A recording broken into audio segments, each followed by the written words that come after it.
All right, welcome to episode 4. Who the fuck decided that red was red? And how do we even know that we actually even see the same things? Like, I mean, we do know the science between, like, the rods and the cones of the eyes and stuff, but we can't actually perceive from one another's bodies, so, like, how do we even know? Who made up languages? Like, how did they come up with words for things? Like... And know what you're talking about. Literally, one of my biggest questions is, like, what happened? Like, who, like, literally, like, saw water and thought, oh, I can drink that, I can bathe in it, I can swim in it, I can do all this stuff. How do they know what they can put eat? a boat on How do they know what they can consume in general? Exactly. And now, like, I guess maybe their digestive systems must have been different if there were such thing as cave days, which I question. But yeah, the digestive, first of all, which I question. But people say that human consciousness and our brains have been around, like, thousands of years before actual, like, modern, not even modern writing, like, anything writing. Okay. Anything recorded. Also, we're told that how many thousands of years ago did they say that cavemen existed? Like, no, we've only been alive like a couple million years or something. Yeah, but I think cavemen, like, they were trying, like, some people try to say it was like 600 years ago or like not that long ago. But I've been to a city in ancient Greece. It was in Turkey. It's called Ephesus. And it's written about in the Bible, okay? But it's over 3,000 years old. For sure over 2,000 years old. And there's hot and cold running water through the entire city. There's an amphitheater. There's literally mosaic tile. It tells you it was a mall, and it tells you what stores had what in it. There's a pharmacy with, like, the pharmacy symbol carved into the marble. All these ornate, pillars, a library, all these ornate statues, a cemetery with all these ornate headstones, like technologically. But we were cavemen, right? Nah, man. but we were, and when you think of, like, when Jesus was around, this was written about in that time. Like, you think about Jesus, you don't think about, like, civilization. You think about, like broke, living in huts. Yeah, like, I mean, not broke, but, like, dirty, like, poor, like, struggling, living in yes, wood you do. huts. I mean, it depends on, when Jesus was, it would be after, like, they had the pyramids by then. Yeah. Because there were pharaohs. Yeah. Like, in the Bible, like, in the Old Testament, so there were pharaohs, so that would be, but when Jesus, you see pictures and art of him depicted in these deserts with, like, shawls and okay, but the Last Supper, Last Supper, where do you imagine that to be, and what kind of a, I mean, who knows if it's totally made up, first of all, but where do you imagine that to be placed, or do you know, does it say? I know that there is a place, I want to say it was, I don't think it was Jerusalem. But it doesn't say, like, what kind of a, like, if it was in a castle or a hut. No, I don't think that the Bible I don't think that anybody cares about what the tablecloth looks like. I mean, yeah. But why not? Like, I want to know. Like, I mean, like, there are so many. They have pictures of it, but, like, I don't see. Like, it's everyone's interpretation is different. I mean, what could they have really had if it's at that time? And I'm just saying, like, there are so many writings about it, and also there are so many, like, metaphors in every religious book that possibly they could say something about the environment that they were living in, and you know what I mean? Like, I don't know. Not to mention, like, politics was. Right. Not to mention that I think the reason I believe religion was written in the first place was because this was, like, the most important knowledge that humans would need to go on living the best life they could possibly live on physical plane, right? Physical. Yeah. Okay, that's why I believe all religions were written. Don't you think that, and I mean, I think they all wrote about it in metaphor, but I think it would be important to speak about the fact that we are literally in control of our reality, and we are, like, divine creators, like. And so that's probably, for me, I would write about, like, we can live however we want. Like, you know what I mean? But that was not written about. It was written about, like, Jesus had to sacrifice. Order and control.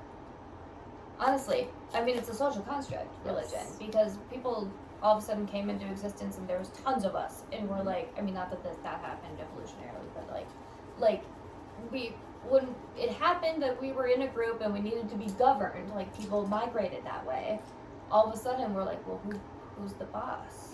you know? Right. But religion became... We're each the boss of our own realities. Why were we asking that? But there was nothing, nobody had that, I guess nobody, well, some people did, because some people didn't follow the Bible. Or okay, and here's what I'm saying, too. So whenever people did come into existence, like, we don't even know how. We don't even know if we came from a different planet, from aliens or something. We don't know. We don't know how it started. We don't remember. We don't have evidence. But that said, I believe that our truest, most pure form would be aware of the fact that we are divine, godly creators, because it would be aware of the fact that we came straight from source energy and infinite intelligence and infinite love, light, energy, right? Like, we'd be aware of that infinite connection in our purest form. We would know that. So what took us, like, was it the decision to come in to experience physical form that took us from our pure divine form? Or did we all come here knowing that we had the ability to create and control, and, like, not control necessarily, but, like, from an empowered state, create our reality?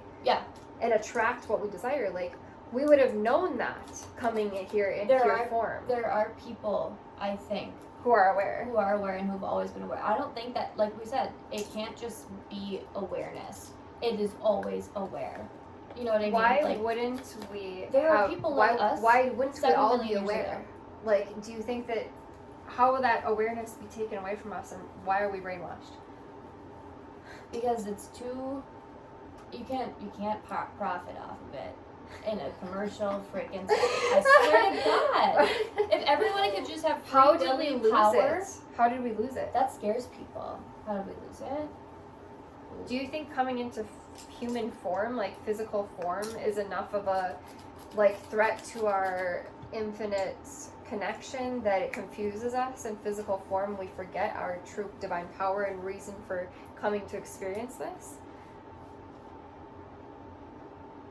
Like, is it just the human experience that takes us away from that awareness? Maybe. And maybe it's, in a way... Oh, God, how do I explain this? It's too hard. It's literally too hard. Like, I know exactly what you're saying, and I know, because maybe it's just a game. Maybe it's like, I'm serious, like, maybe it's just like, we have to, for fun, next life, let's go into our bodies and have to literally discover our true selves. Oh my God, that sounds fun as hell.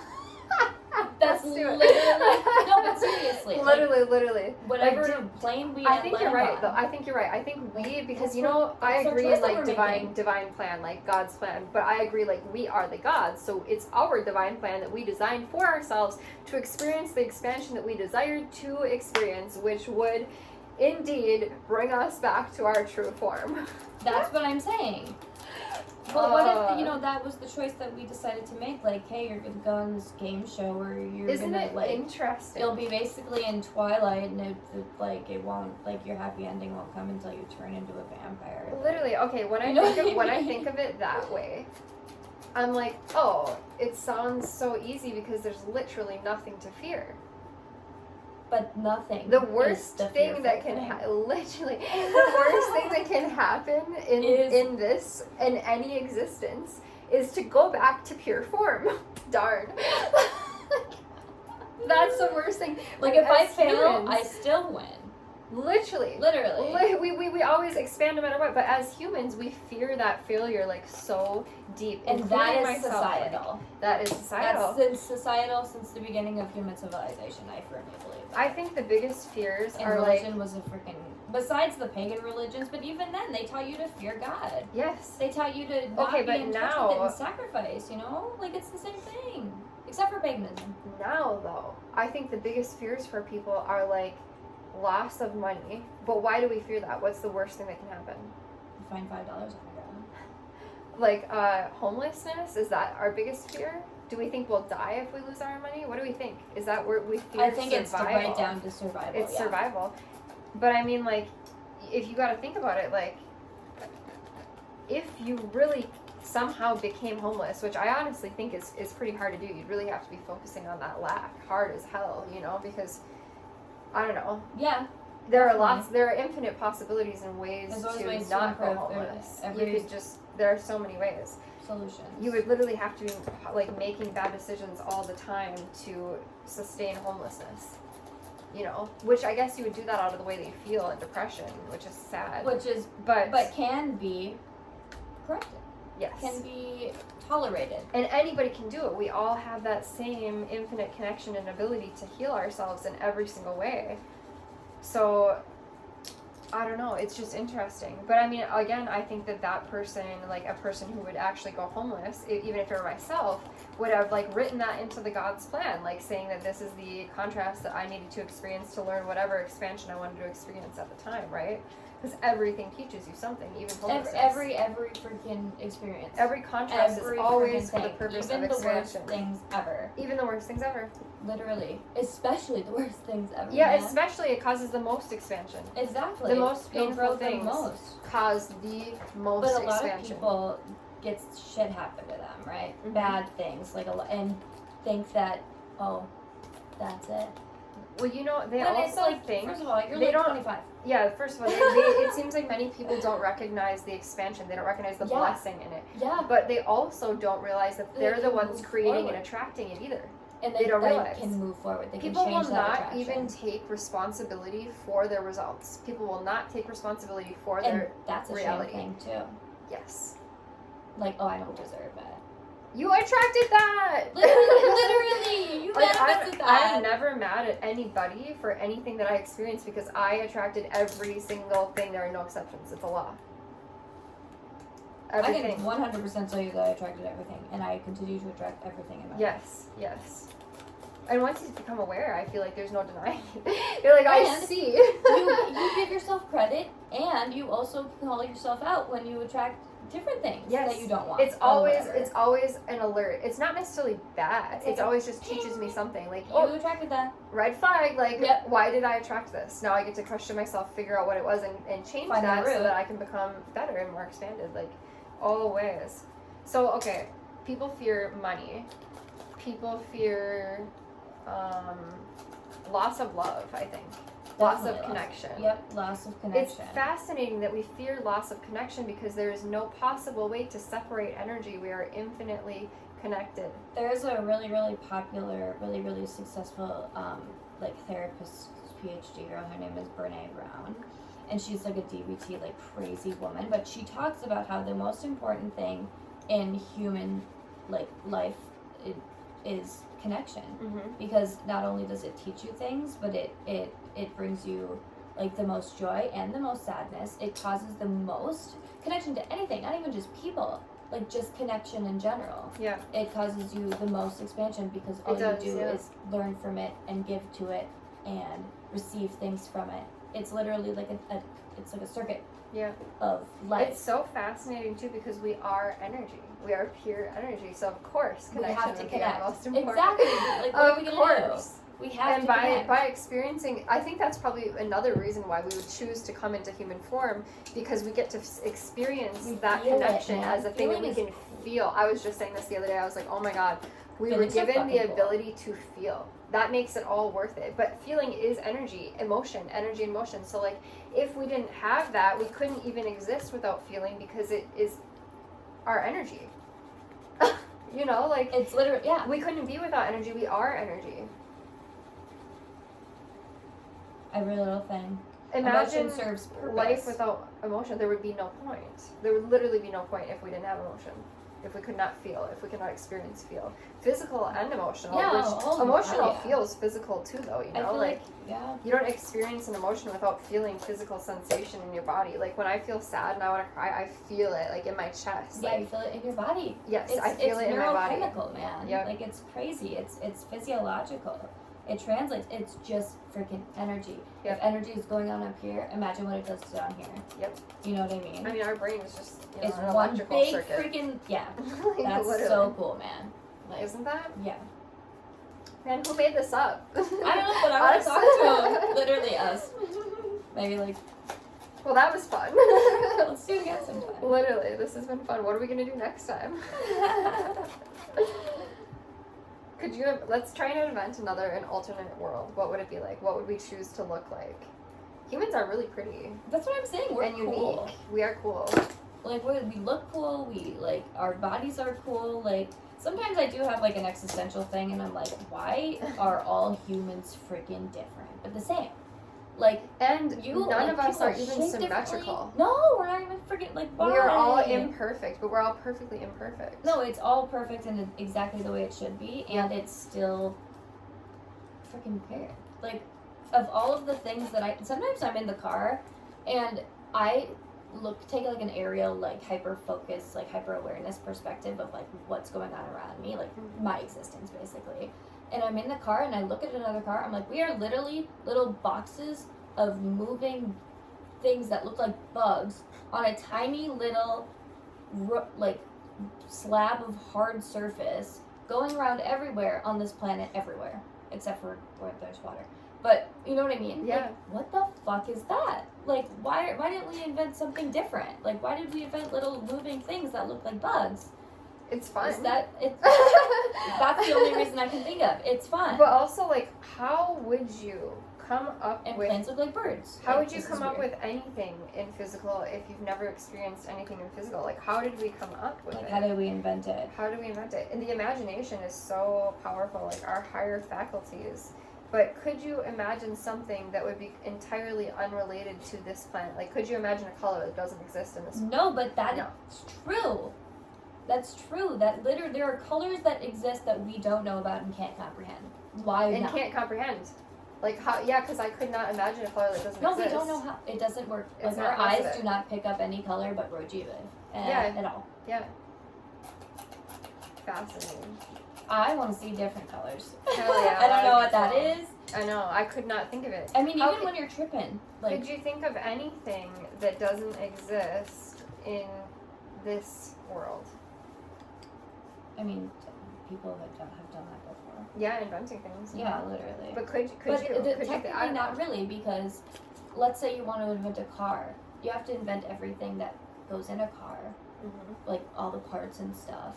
And if you didn't have the parts, you wouldn't have the car. So like you have to invent everything, but wouldn't it be that comes from fascinating? Like, wood first of all, like and plastic. who invented the wheel? There is somebody who invented the wheel. Wasn't he an Egyptian or something? I don't know. Or an alien or something? First of all. But yeah, like whoever invented that literally had to think of the concept that if we make something round, it would roll like a rock, and we could go faster on it, or we wouldn't have to walk. We could have something pull us. Yeah. The first lazy person. They were like, yeah, the wheel. They're like, fuck this. Like, I don't want to walk anymore. It's someone else's job now. I don't like these legs. Too hard.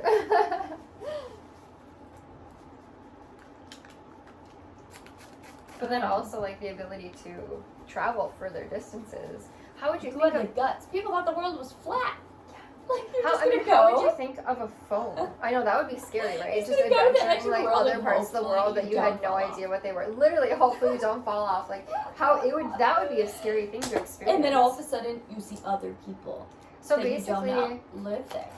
Yeah. You know, like, and they look different, and like the world, you're in a whole different world. Like whoa. First of all, that was how we started experiencing other worlds. You know, like that would be another world if you're coming from wherever you've never experienced anything else from. England to Canada or whatever. I guess that would look similar, but like, you know. Yeah, but who knows? Still, you don't know that. Maybe not. Who knows? Definitely different from what they've experienced. Yeah, and there are no two places the same, you know. No, everyone looks different.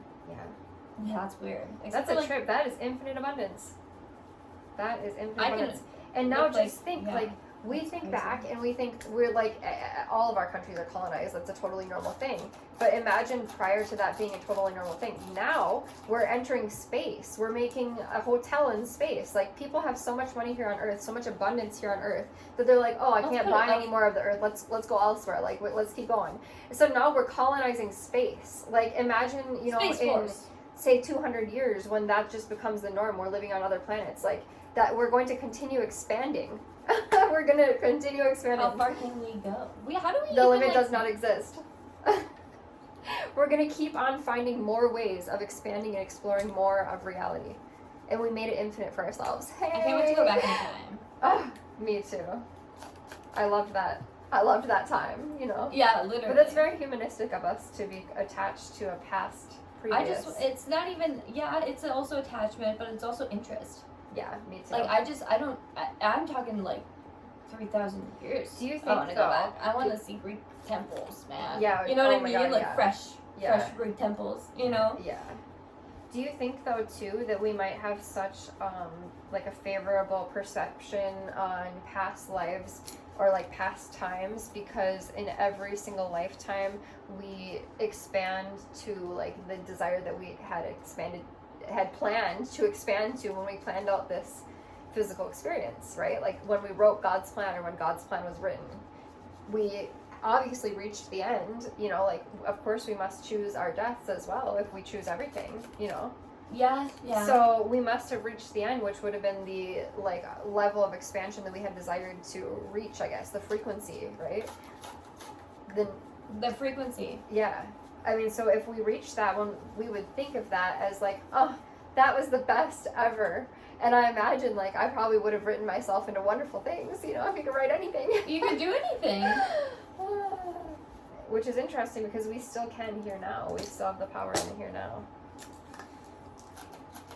I'm with it. I think that it's sad when people, I mean, it's nobody's fault. Not everybody knows or even wants to think this way. At least sometimes They're thinking afraid this way to, I is think. being scary Yeah. and shunned upon. Yeah. Like when I was, going to Christmas with my family who is very faithful, and I was like, yeah, I think that God is like a rainbow. They're like, what are you talking about? And I'm like, no, I think that, I was like, well, chicken or the egg, like, you know what I mean? I'm gonna get a pentagram tattoo when I'm older. Like, it was just like, whoa, like, I've never thought about it that way, and why would you think it that way when this way is so much better?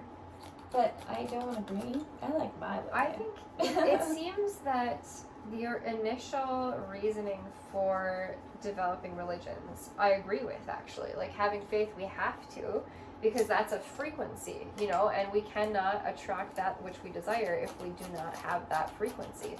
But it seems like now people like perceive or interpret it like wrongly, and that like more like rules and control has been added to what the truth was. Yes, and that's been like that for a while. Like I think that religion was not necessarily made, or the religions themselves, like religion as a concept, I think was made to lead and to control. Maybe not in a bad way, but how it's evolved is not necessarily the way that it was meant. Like what you said. That's what I'm saying. It's not the way that it was supposed to. Like I don't think the Bible was meant to scare anybody. No, I feel like people got here and they're like, we need to write. Or to shun anybody. We need to. And I mean, maybe it was even the people who were coming up with languages, you know, they were like, we need to write how to function in physical. Like, we're going to write how to do it. This is the key. This is the secret. I mean, that's part of the Bible. They teach you, like, kosher rules and stuff. Like, well, I mean, like, you got to think about every story that is in the Bible, though, is a metaphor and is teaching you something about physical reality. And I believe that had they not had the words that we have now to describe, they did the best they could. Yes. With what they had. Yes. And then I think people just misinterpret it. You know? I think it's not even misinterpretation. I think everybody just interprets it differently. Yeah. Or at least somewhat similarly, so they all form a denomination and they're like, this is what we think, and you guys can think your other way about the same thing, but we think this way. You know what I mean? Like, that's what that is, but I don't think misinterpretation from the initial meaning. I think so too. Because unconditional love, light expansion, I feel like is the meaning, right? Yeah, that's in the Bible. That's in every religious text. Yes. It's just that everybody takes the metaphors and takes them literally. Yeah. It's a problem, man. And it's like, no, Jesus does not want you to eat him and drink his blood. And if he does, he's a fucking witch. The people who wrote the Bible were like, we're trying as hard as we can to describe to you people, you know, like, without having the words that we need. And customs. Like, I mean, people thought that, like, drinking and... Like, and y'all are taking this literally. You really want that? Like, no. Jesus is going to come back to earth and be like, yo, guys, what the hell did you do? God, Jesus saying Jesus. He's gonna be like, oh, fuck. This is not what it meant. I saw this meme one time and it was like, guys, I said I hate figs, not pegs. I was like, no. Oh, I bet he does hate figs. Do you like figs? I think so. Fig Newtons. I used to love them when I was a kid. Yeah, my mom would give them to me all the time, but as an adult, no, I don't really like them. Actual figs, I've had some that are okay. They got a weird texture, but they're not bad. Yeah, I don't really care about texture, honestly, because Fresh figs taste better than Fig Newtons. They don't taste like that. That makes sense. Yeah. Look what we did! We're done. Oh, yeah. All right, thanks for watching episode 4. Hope you Whatever guys the enjoyed heck it. that was. Literally. Subscribe, comment below if you like our conversations, and we'll see you in the next one. Bye.